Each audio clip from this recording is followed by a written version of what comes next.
नमस्कार दोस्तों, आप सभी का मेरे चैनल पर अगेन फिर से स्वागत है।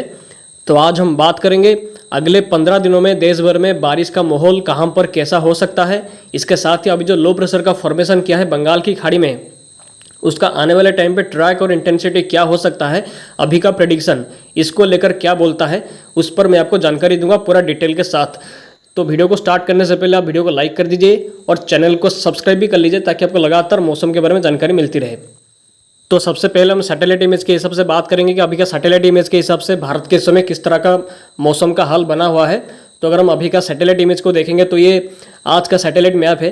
सो इसमें अगर हम देखेंगे तो दक्षिणी भारत में यहाँ पर जो बादल की कंडीशन देखने को मिल रही है, इसका रीज़न है कि अभी दो सर्कुलेशन का फॉर्मेशन हुआ है। एक तमिलनाडु के आसपास में और दक्षिणी पश्चिमी बंगाल की खाड़ी में एक साइक्लोनिक सर्कुलेशन को यहाँ पर देखा जा सकता है और एक और साइक्लोनिक सर्कुलेशन अंडमान सागर के और अंडमान निकोबार आइलैंड के आसपास में देखा जा सकता है। ये दोनों सिस्टम की वजह से पूरे बंगाल की खाड़ी में बादलों की कंडीशन काफ़ी ज़्यादा सक्रिय दिखाई दे रही है, जो कि बारिश की एक्टिविटी इसकी वजह से दक्षिणी भारत में कुछ हिस्सों में रहेगी और भारी बारिश की कंडीशन तमिलनाडु के साथ केरला के हिस्सों में, श्रीलंका के हिस्सों में देखने को मिल सकती है। तो वही अरब सागर पे जो क्लाउड है उसकी वजह से गुजरात, पाकिस्तान और राजस्थान के कुछ हिस्सों में बादल की कंडीशन देखने को मिल रही है, बट यहाँ पर इसकी वजह से कोई बारिश नहीं होगी क्योंकि ये जो क्लाउड है वो काफ़ी वीक क्लाउड है। सो यहाँ पर अंडमान सागर पे जो सिस्टम है ये आने वाले 48 से 72 घंटे के अंदर इंटेंसिफाई करेगा और ऐसे ट्रैक फॉलो करते हुए उड़ीसा और वेस्ट बंगाल की तरफ ये पहले बढ़ेगा, उसके बाद रिकर्व करके बांग्लादेश को भी इम्पैक्ट कर सकता है और इसका साइक्लोन बनने का संभावना काफ़ी अच्छा खासा दिखाई दे रही है, जो कि पूर्वी भारत को इम्पैक्ट करने से पहले ये चक्रवाती तूफान का रूप भी ले सकता है। बट ज़्यादा कोई स्ट्रॉन्ग साइक्लोन का फॉर्मेशन ये नहीं करेगा, डिप्रेशन से लेकर साइक्लोन का फॉर्मेशन ये करेगा, बट यहाँ पर स्ट्रॉन्ग साइक्लोन का कोई संभावना नहीं है। हाईली ये सीवियर साइक्लोन का स्टेटस हासिल कर सकता है, बट उससे ज़्यादा होने का चांसेस नहीं है। तो हम मैक्सिमम साइक्लोन का इंटेंसिटी पकड़ के चल सकते हैं। और ये जो सिस्टम यहाँ पर जो दक्षिणी पश्चिमी बंगाल की खाड़ी में तमिलनाडु के आसपास जो सर्कुलेशन है ये आने वाले टाइम पे कमजोर हो जाएगा, तो इसलिए इसकी वजह से कोई ज़्यादा भारी बारिश की कंडीशन नहीं होगी। बट हाँ, तमिलनाडु के समय भारी से अति भारी बारिश कुछ जगह में हो सकता है अगले 48 घंटे के अंदर। सो ये जो मैप ये मैंने डिजाइन किया है, अभी का विंड पैटर्न कहाँ पर कैसा है उसके बेसिस पे ये मैप को बनाया गया है।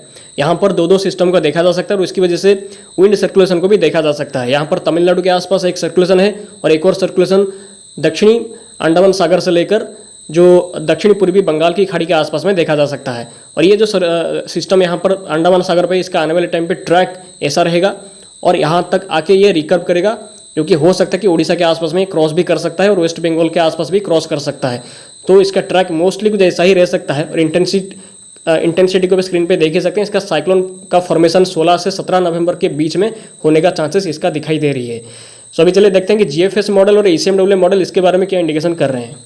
तो सबसे पहले अगर हम जीएफएस मॉडल को देखेंगे तो जीएफएस मॉडल के हिसाब से सिस्टम का यहाँ पर हम देख ही सकते हैं। और आने वाले टाइम पे अगर जैसे आगे चलेंगे तो ये देखिए 14 से लेकर 16 नवंबर के बीच में बंगाल की खाड़ी से होते हुए उड़ीसा और वेस्ट बंगाल के आसपास आ रहा है। इसकी वजह से उड़ीसा, वेस्ट बंगाल, इसके साथ ही बांग्लादेश के हिस्सों में 15 नवंबर से ही भारी बारिश की कंडीशन देखने को मिलेगी और ये सिस्टम बांग्लादेश के आसपास क्रॉस करेगा साइक्लोनिक स्टॉर्म का इंटेंसिटी के साथ 17 नवंबर के आसपास। ये जीएफएस मॉडल का कहना है, बट ईसीएमडब्ल्यू मॉडल थोड़ा सा वेस्ट बंगाल के आसपास में लैंडफॉल का सिस्टम का क्रॉस हो सकता है, ऐसा कुछ इंडिकेशन कर रहा है। सो जीएफएस मॉडल के हिसाब से दूसरा सिस्टम का फॉर्मेशन भी करेगा। यहाँ पर देखेंगे तो ये देखिए 20 तारीख के आसपास एक और सिस्टम का फॉर्मेशन कर रहा है और वो भी इंटेंसिफाई करके साइक्लोन का इंटेंसिटी हासिल कर रहा है।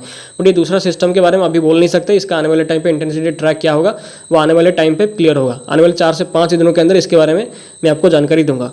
सो ईसीएमडब्ल्यू मॉडल को अगर देखें तो ईसीएमडब्ल्यू मॉडल भी बिल्कुल अभी का उसका लेटेस्ट टर्न के हिसाब से हम देख ही सकते हैं कि आज सिस्टम यहाँ पर ऐसा है और 14 नवंबर के आसपास ये बंगाल की खाड़ी में एंटर करेगा। उसके बाद 15 नवंबर के आसपास उड़ीसा के आसपास आने की कोशिश करेगा और इंटेंसिफाई भी करेगा। डिप्रेशन का फॉर्मेशन भी 15 नवंबर के आसपास से कर सकता है और 16 नवंबर के आसपास ये उड़ीसा के आसपास आएगा और इसकी वजह से 15 नवंबर से उड़ीसा के तटीय हिस्सों में और वेस्ट बंगाल के तटीय हिस्सों में भारी से बहुत भारी बारिश होगी और 16 और 17 नवंबर पे उड़ीसा के बहुत हिस्सों में ज़बरदस्त बारिश हो सकती है और कई हिस्सों में अत्यंत भारी बारिश भी उड़ीसा के तटीय हिस्सों में हो सकती है और वेस्ट बंगाल के तटीय हिस्सों और बांग्लादेश के तटीय हिस्सों में भारी से अति भारी बारिश होने का संभावना है, खास करके 15 से लेकर पूरे 20 नवंबर के बीच में। सभी के हिसाब से जो लग रहा है उसके हिसाब से ये सिस्टम का क्रॉस हो सकता है 16 से लेकर 17 नवंबर के बीच में उड़ीसा या वेस्ट बंगाल के आसपास। इसका संभावना बहुत ज़्यादा है। बांग्लादेश में भी संभावना है, बट वेस्ट बंगाल और उड़ीसा में क्रॉस करने का संभावना अभी ज़्यादा दिखाई दे रही है। एक डिप्रेशन से लेकर साइक्लोन का इंटेंसिटी के साथ ये लैंडफॉल कर सकता है उड़ीसा और वेस्ट बंगाल के आसपास, खास करके 17 नवंबर पे। अभी का इसका जो फोरकास्ट का हिसाब से अभी का ये संभावना ज़्यादा दिखाई दे रही है। तो आने वाले वीडियोस पे मैं आपको और भी जानकारी दूंगा। और भी क्लियर आने वाले 24 घंटे के बाद इसके बारे में होगा, क्या इंटेंसिटी क्या और बढ़ेगा या नहीं, इसके बारे में आने वाले वीडियोस पे मैं आपको जानकारी दूंगा। तो इस वीडियो पे इतना ही, मिलते हैं अगले वीडियो पे। आप सभी का बहुत बहुत धन्यवाद वीडियो में आखिर तक बने रहने के लिए। आप सभी का दिन शुभ हो।